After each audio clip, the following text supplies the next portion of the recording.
Hello everyone, पिछली class में हमने ये देखा कि डिटर्मिनेंट्स किस तरह से सॉल्व करते हैं और इस क्लास में हम पढ़ेंगे कि प्रॉपर्टीज़ का यूज़ करके हम डिटर्मिनेंट्स को किस तरह से इजीली सॉल्व कर सकते हैं। फर्स्ट प्रॉपर्टी ये है कि किसी भी डिटर्मिनेंट में अगर रो और कॉलम को इंटरचेंज कर दिया जाए तो उस डिटर्मिनेंट की वैल्यू नहीं बदलती है, मीन्स उस डिटर्मिनेंट की वैल्यू सेम ही रहेगी। रो दी हुई है A1 A2 A3 और ये B1 B2 B3 और ये अगर इसको हम कॉलम बना दें A1 A2 A3 इस तरह से लिख दें और B1 B2 B3 को ऐसे और C1 C2 C3 को यहाँ पे लिख दें, मीन्स सारी रोज़ को हम कॉलम बना दें तो जो डिटर्मिनेंट की वैल्यू होगी वो सेम ही रहेगी, वो चेंज नहीं होगी। सेकंड प्रॉपर्टी है कि अगर टू रोज़ को हम इंटरचेंज कर दें तो डिटर्मिनेंट के साइन में चेंज हो जाता है। जैसे ये कॉलम और ये कॉलम को अगर हम एक बार इंटरचेंज कर दें, इस पूरी कॉलम को हम यहाँ लिख दें और इस कॉलम को यहाँ, तो डिटर्मिनेंट का साइन चेंज हो जाएगा। तो टू रोज़ को अगर हम इंटरचेंज कर दें तो साइन का चेंज हो जाता है। अगर पॉजिटिव है तो निगेटिव हो जाएगा और अगर निगेटिव है तो पॉजिटिव हो जाएगा। तो डिटर्मिनेंट के साइन में चेंज होता है। थर्ड प्रॉपर्टी है कि अगर टू रोज़ आइडेंटिकल हो तो डिटर्मिनेंट की वैल्यू ज़ीरो होती है।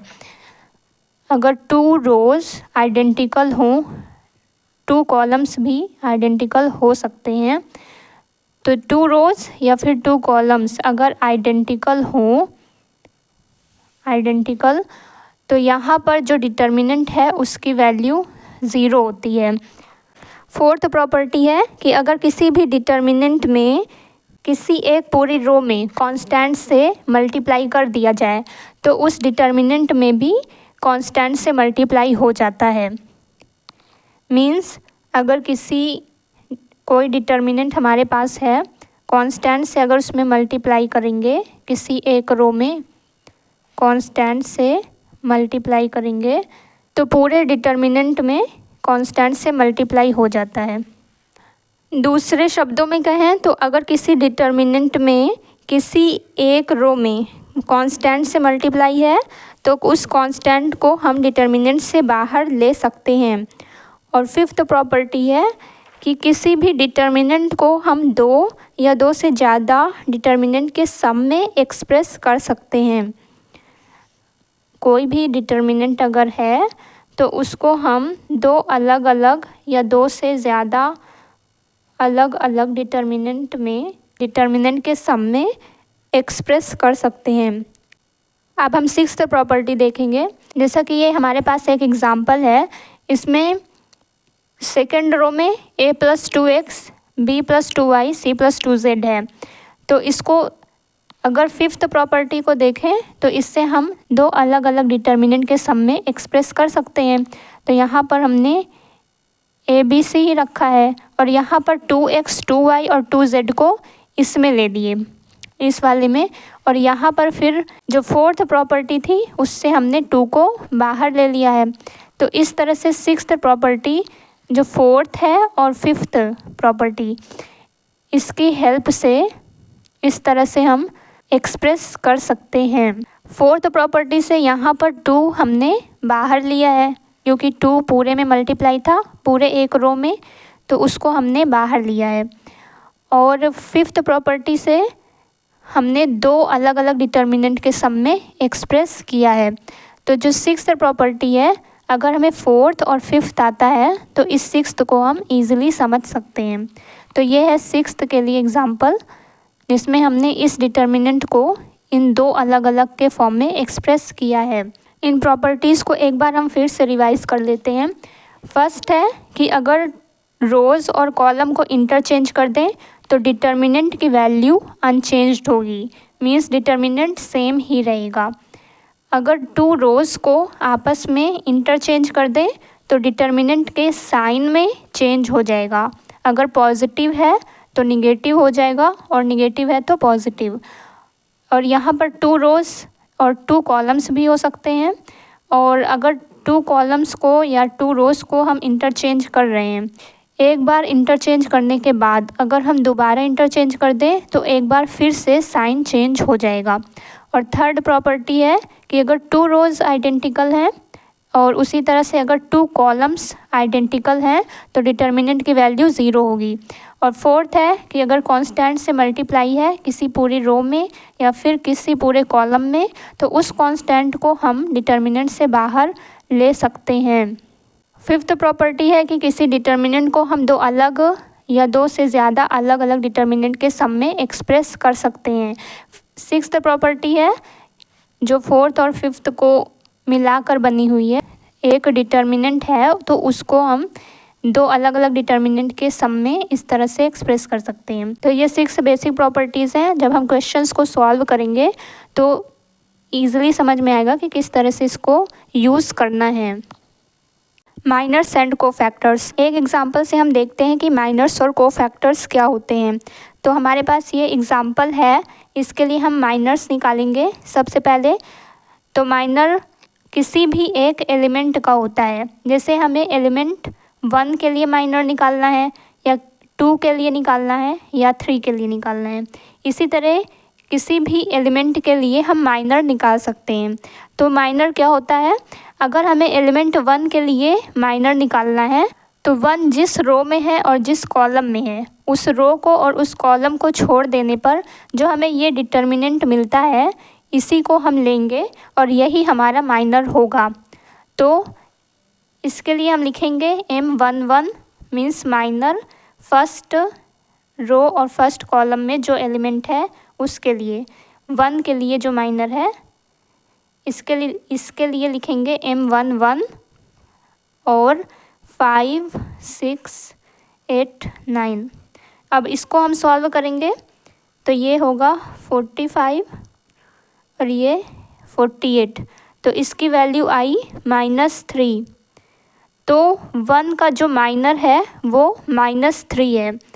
अब इस तरह से अगर 2 के लिए माइनर निकालें तो इस रो को छोड़ देंगे और इस कॉलम को छोड़ देंगे और 4, 7 और 6, 9 को लेंगे।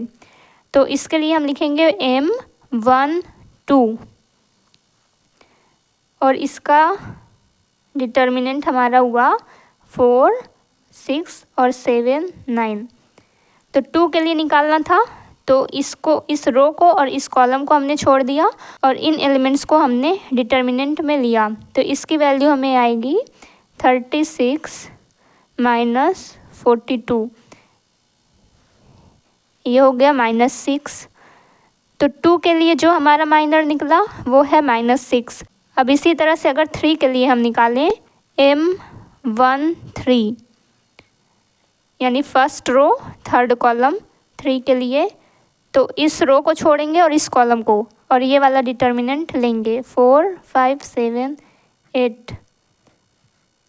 अब इस डिटर्मिनेंट को सॉल्व करेंगे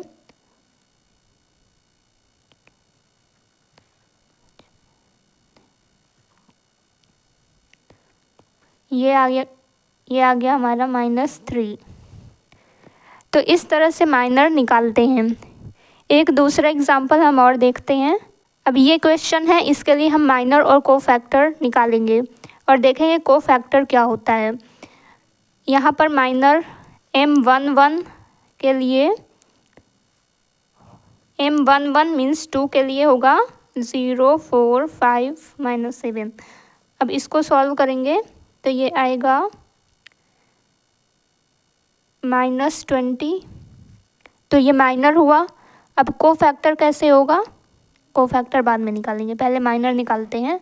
M12 के लिए M12 मतलब -3 के लिए 6, ये 6 है, 1 यहाँ 4 और ये -7 आएगा -46। अब अगर 5 के लिए करेंगे तो M13 ये हो जाएगा 6, 0, 1, 5 और इसको करेंगे तो ये हो गया 30। अब अगर इस सेकेंड रो के लिए देखें तो M21 6 के लिए अगर माइनर निकालेंगे तो ये हो गया M21 के लिए होगा -3, 5, 5 -7। इस कॉलम और इस रो को छोड़ देंगे तो ये -3 5 5 -7 इसको हमने लिया, तो ये हो गया हमारा, ये हो गया 21 और ये हो गया 25।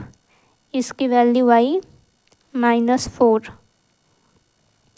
तो ये माइनर्स हैं जो हमने निकाले। इसी तरह से हर एलिमेंट का निकाल सकते हैं, M21 M22 M23। अब देखते हैं कोफैक्टर क्या होते हैं।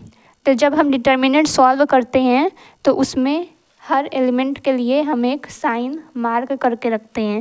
जैसे इसके लिए positive negative positive positive negative positive.